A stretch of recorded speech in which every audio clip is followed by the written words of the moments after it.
All right, welcome to episode 5 of our educator chats here on Strive. I'm Eric, that's Sarah, and Katie Gaston is joining us from Hesston, Kansas, our first Kansas school.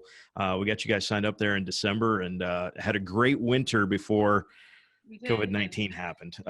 So to put in perspective, Hesston, how big is Hesston? First of all, Hesston has a college in town, so puts that in perspective a little bit. Enrollment 262 at Hesston. That's a 3A school in Kansas. And to put that in perspective of Nebraska, you've got Wahoo this year was at 255 and Sydney was at 271. So you're looking at the very bottom of Class B, kind of top of C1 if you were looking at sports enrollments for different things. As far as how big is Hesston, it's about that big.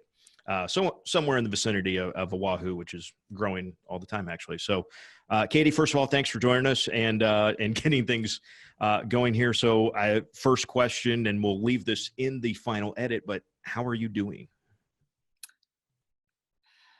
Doing all right. Doing all right. Trying to stay connected to kids, trying to stay connected with my coworkers. We are very, very close-knit as a staff, as a school, as a community. So this is hard, and not being able to see kids all the time. But we're doing our best, and I think everyone's in the same boat with those feelings. So we're okay. We're doing okay.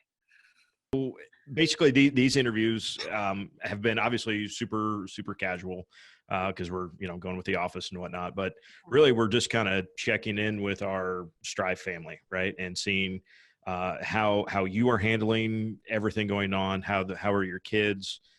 Is there things that you can learn from other educators, and is there things other educators can learn from the way you guys are doing things? I think you will probably have a unique perspective being in Kansas. It seems as I followed along on social media on some stuff that Kansas has gone through things a little differently than the way Nebraska has, especially from like governor's standpoint, and like state basketball getting shut down in the middle of it had to be just mind blowing for everyone, even if you weren't at state, right? Right. It was surreal for sure. And like both our girls and guys had lost in sub-state, and so we weren't there. But it was just so weird and every day, I'm sure, as everyone tells their stories, like every day just got progressively worse and worse of this whole, things changed overnight from, we were trying to track it back, what day exactly. It was like the Wednesday before our spring break was that Oklahoma Thunder, Utah Jazz game, where like that was like where the sports world was shifted when they weren't playing that game because it was, tested positive there. So it was weird that it stopped in the middle. I'm really glad that we weren't directly affected, just to not have to deal with the other emotional pieces there. But as far as like how my kids are doing, well, first of all, is Nebraska, are you guys shut down for the rest of the year, or? There's no students in a school building, Right. though by and large, almost everyone that we've talked to and everything that I've seen, most schools are doing some form of e-learning, whether they kind of revamped what they were already doing, or some like Heartland where I'm at, they kind of are throwing it together as they go. Right. Are they like for sure for the rest of the school year done? Yep. Okay. I didn't know because Kansas was the first state to call it. And Right. it was over our spring break and it seemed premature at that time.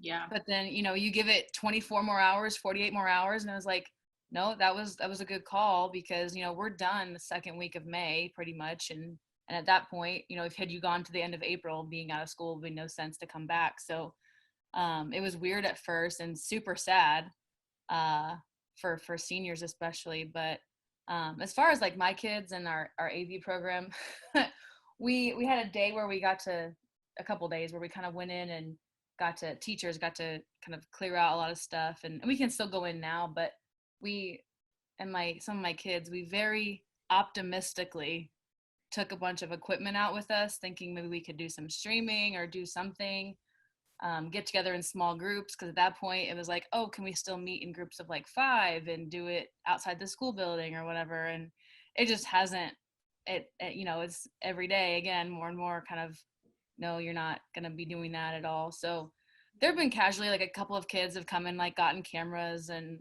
from me at my house and made some stuff and or was going to, and but it's sad because we had a lot of these like really great plans, and I mean it's just really hard to execute them when you can't be together. And I was just talking with some teachers this morning, and we feel like kids are every week like less and less engaged, and it's sad. It's hard because that's my only priority, honestly. Not only content's important too, but right now if they're not sure, if their parents are out of work, or if like they're already super unmotivated, and I don't care about my content right now as much as, are they okay? So I don't know. I don't know how I feel about all this. It's really hard. Some days are great. Some days yeah. Are they going to be okay? Like, am I going to be okay? So I don't know. I don't really have a lot of great insight. I feel like we're kind of still treading water over here, but Well, and treading water is what a lot of people are doing. yeah. And like I said, some school districts that had a pretty good e-learning, or they were one-to-one already, they kind of maybe had a little smoother transition. And then some, it's like every week, every Monday, something, a whole new adventure kind of thing. Yeah, we are lucky. Our building, so the high school was already one-to-one, and we got devices out to the rest of the elementary and middle school kids that needed them. I used Google Classroom already very like frequently, like every other day probably had something on Google Classroom. So that wasn't really the adjustment. It's just you don't realize how much that it's there, it's infrastructure, but without the support of physically being together, it makes a lot of things seem really meaningless, So I don't know. Technologically, we're doing fine. Like, I don't think there's a lot of struggle. I think that a lot of our teachers are like fluent in that. I know that I have friends in other districts that like my friend's a curriculum director, and she was literally trying to like make videos to explain how to use Google Classroom to some teachers, and I'm just like, I can't relate to not knowing how to do any of that. Yeah. So I feel bad for her, but we're good in that, I think. And I think just our biggest struggle is just keeping the kids connected and engaged with meaningful things. So And Kate, I don't know. you have a digital media class. Yeah. Is that your only class, or do you teach another subject? That's really my tiny little bit. My big part is U.S. history. And this was my first year teaching the audio visual productions class, and it was nothing before. I mean, it had a season of being good a few years ago, and then we've had turnover of teachers, and it just never became anything. And so this year, I took it over. My principal asked me to, if I wanted to, because I had personal interest in it, and I've let the kids kind of create it. And Eric met several of them, and like they kind of just ran with it, and they did great. Cool. It is cool, but and then even them, they're stressed though. They're stressing out about getting their college classes finished that are now all online and not very forgiving like the rest of their high school classes are. And so it's basically all seniors that are in my class, and they've all got kind of bigger things to deal with right now, which I totally get. Like a lot of them don't even know where they're going to college yet, and it's April, and I understand that's really stressful. So we've been trying to do a few things. Something that we've done, we kind of did it sporadically, but when school was still in session, we kind of took it over when our counselor went on maternity leave. We do like teacher interviews, and it was called What's Up Wednesday, like once a month. So now we're trying to do those every week, and we're interviewing different people. And we've kind of we interviewed one of my friends who was teaching in China and jumped on a plane really fast to get home when this was going on. And we got connected to one of the people on the Bobby Bones show. So we're going to be interviewing Morgan number 2 because she's from Wichita. So, I mean, we're doing a few of them are really still engaged. But the other ones I'm kind of being very lenient with, like, you have other things to do. I get it. So our class is very secondary right now, but I'm trying to personally like keep an online presence for it, even if the kids aren't, because they're stressed. So absolutely. And these interviews you're doing, are those going on your school social media? Yeah, so they're on our YouTube channel. And we didn't have an Instagram, so that was one of the projects last week. They made an Instagram. It's not good yet, but we have a handle. So that was one of the small steps last week. So yeah, so they're on our school YouTube, or our Hesston Productions YouTube channel. So yeah.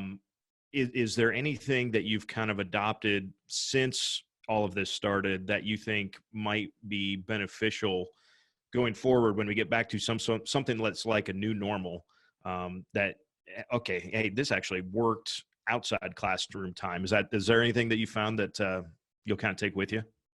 So far, not anything that I wasn't already doing, simply because I feel like the things I've added are out of necessity and not out of, this is great. I'd rather be talking to them in person. So I think really the only things I've really added have been maybe some recorded videos. And I've done that a little bit in the past. There's like days where a lot of kids were gone for activities and had to, get actual information out to them. But I kind of, I've only taught for 6 years and I've only ever used Google Classroom. So this is part of just my everyday. And so I hope that's a weird answer, but I hope the things I've had to add, I don't have to use anymore. Because I live and die by Google Classroom. I love it. But the extra things I don't want to do come August. So, yeah. Yeah. So. Is there anything, go ahead, Sarah. Okay. I was just going to transition and talk a little bit about community, and if there is anything you were doing specifically in your class or at Hesston that's reaching out to the community, or that they're, turning to you for resources. I love my little community, first of all. I'm not from a small town, and so this has been cool. I'm very thankful to be here right now.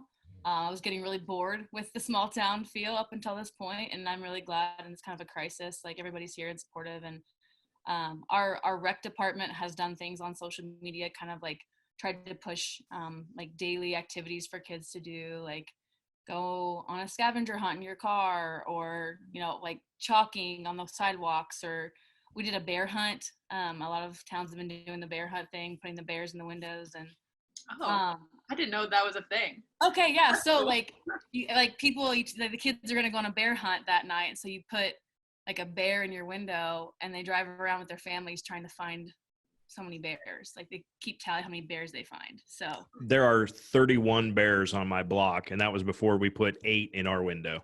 very good. I don't have any. I hate it. I don't have any bears. I feel awful, but We're talking about like a teddy bear, right? a teddy bear, yes. Yeah. Or a Yeah, drawing of a bear. Stuffed animal, I suppose. I don't have any of those. I got nothing. Yeah. So that's been good. Our schools have been very present on social media, and our administration is great. Our superintendent is great. I mean, my principal is amazing. So I feel like they do a really good job of connecting to and our community was already very connected to our schools. Again, small town. I think that our kids are our priority, and like getting lunches to kids has been maybe like super sad sometimes, but also like super good to see them. But it's just, I don't know, it's just keeping the kids fed and making those personal connections and seeing them when they come pick up lunches or deliver lunches, whatever we're doing. So that's been a priority, obviously. Other community connections, small business stuff. I know everyone's been trying to like eat at the restaurant to go, getting the to-go food and doing those things that I'm sure a lot of people are doing for small business.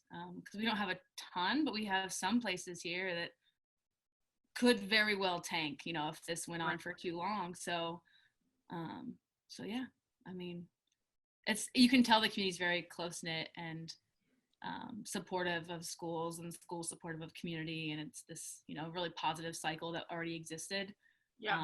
So I'm thankful to be in that kind of a community. So you were talking a little bit about social media and how content is important, and I love that you said that, because content is important. And you also mentioned that like in your digital media class, you're really focusing on, are the kids okay? Seniors are worried about where they're going to go to college, and so curriculum isn't, like that's kind of secondary, and I totally agree that mental health comes first. So do you have any other examples besides giving out lunches and checking in with them on how you're connecting with your students, maybe on social media, a little extra than Google Classroom, or just, yeah, any example on how you're checking in with these kids and seeing how they're doing? I think maybe not me. This isn't me personally, but our head football coach, our weights coach, he's posting his workouts every day and asking kids to like respond with their times or whatever the workout is that day. And I think that's connected kids and their families also. Kids that aren't even in the weights classes, because technically that's his like lessons, you know, and he's just posting them to Twitter, and people are getting involved and getting active, especially when it's sunny out. It's freezing today. I don't know what happened. It's like, I don't know. It was a huge cold front last night, but it was like 80 degrees on Saturday, and getting out was good.